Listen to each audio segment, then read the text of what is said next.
ఆదికాండము 19వ అధ్యాయము. ఆ సాయంకాలమందు ఆ ఇద్దరు దేవదూతలు సొదొమ చేరినప్పటికీ లోతు సొదొమ గవని యొద్ద కూర్చుని ఉండెను. లోతు వారిని చూచి వారి ఎదుర్కొనుటకు లేచి సాష్టాంగ నమస్కారము చేసి, నా ప్రభువులారా, దయచేసి మీ దాసుని ఇంటికి వచ్చి రాత్రి వెళ్ళబుచ్చి కాళ్ళు కడుగుకొనుడి.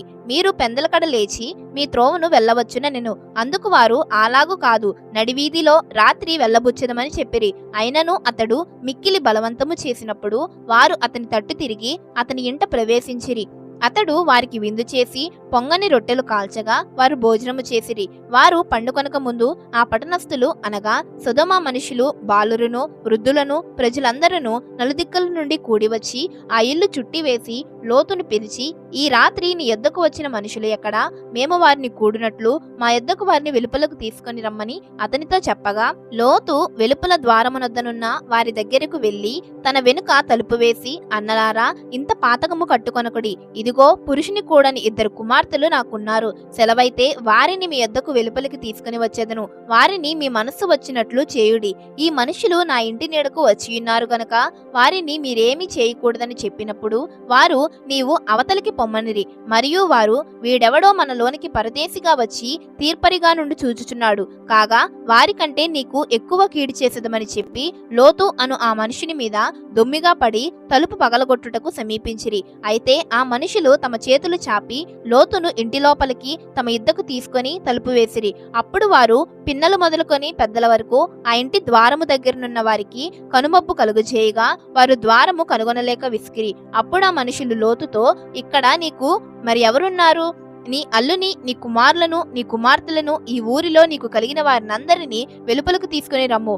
మేము ఈ చోటు నాశనము చేయవచ్చితిమి. వారిని గూర్చి మొర యెహోవా సన్నిధిలో గొప్పదాయను గనుక దాన్ని నాశనము చేయుటకు యెహోవా మమ్మను పంపెనని చెప్పగా, లోతు బయటకు వెళ్లి తన కుమార్తెలను పెండ్లాడైన తన అల్లులతో మాట్లాడి, లెండి, ఈ చోటు విడిచిపెట్టి రండి. యెహోవా ఈ పట్టణమును నాశనము చేయబోచున్నాడని చెప్పెను. అయితే అతడు తన అల్లుల దృష్టికి ఎగతాళి చేయవాని వలె ఉండెను. తెల్లవారినప్పుడు ఆ దూతలు లోతును త్వరపెట్టి, లెమ్ము, ఈ ఊరి దోష శిక్షలో నశించిపోకుండా నీ భార్యను, ఇక్కడనున్న నీ ఇద్దరు కుమార్తెలను తీసుకుని రమ్మని చెప్పిరి.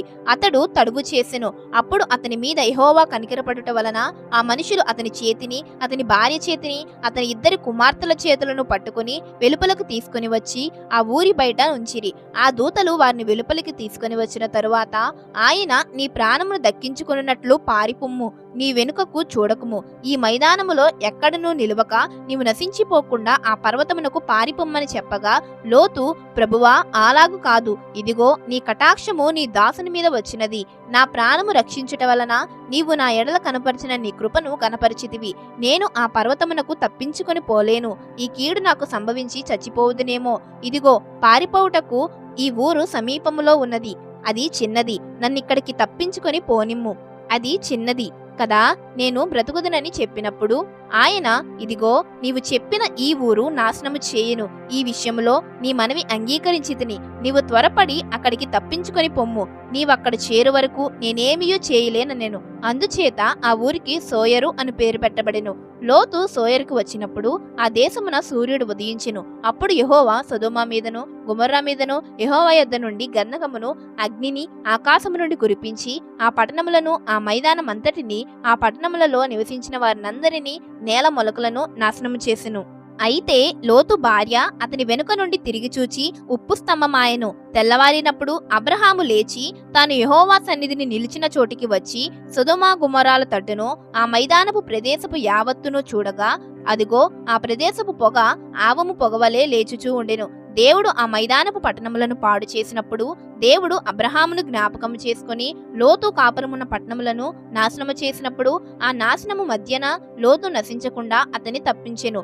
లోతు సోయరులో నివసించుటకు భయపడి తన ఇద్దరు కుమార్తెలతో కూడా సోయరు నుండి పోయి ఆ పర్వతమందు నివసించెను.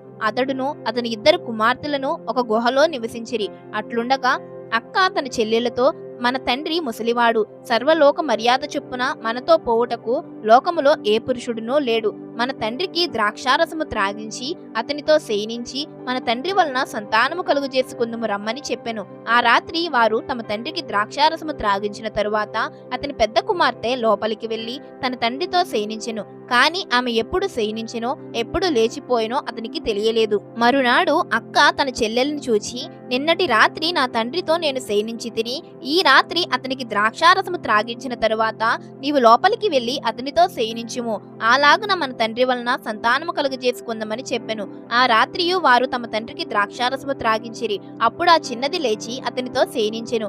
ఆమె ఎప్పుడు శయనించెనో ఎప్పుడు లేచిపోయినో అతనికి తెలియలేదు. అలాగున లోతు యొక్క ఇద్దరు కుమార్తెలు తమ తండ్రి వలన గర్భవతులైరి. వారిలో పెద్దది కుమార్నికని వానికి మోయాబని పేరు పెట్టెను. అతడు నేటి వరకు మోయాబీలకు మూలపురుషుడుగా ఎంచబడెను. చిన్నది కూడా కుమార్నికని వానికి బెన్నమ్మి అని పేరు పెట్టెను. అతడు నేటికి వరకు అమ్మోనీయులకు మూలపురుషుడుగా ఎంచబడెను.